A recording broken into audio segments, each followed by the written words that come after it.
Mounds View is a community comprised of people with many different stories and backgrounds. One resident brings her story from over 8,000 miles away.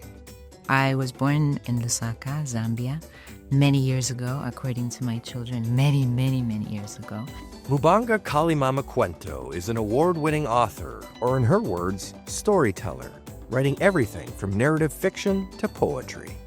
I've always been a writer, which is to say that I've always been telling stories of some kind. Some periods of my life I was writing them down, and other periods I wasn't.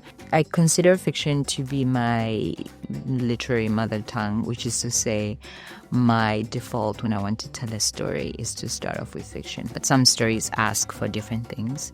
I believe I'll always be writing. There's always something interesting to write about. Though the subjects of her works may vary, there are consistent trends and themes throughout her writing. It wasn't always tablet after massive tablet, pushed down with sugar and milk in a plastic. I observe things around me. I think writers are very big eavesdroppers. So there's just a lot of micro observation that's going on.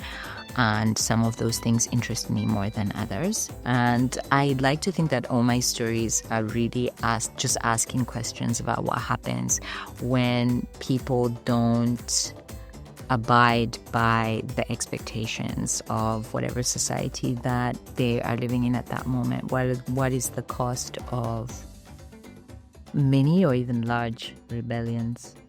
While her home culture will always find its way into her work, Mubanga says that Mounds View provides plenty of inspiration.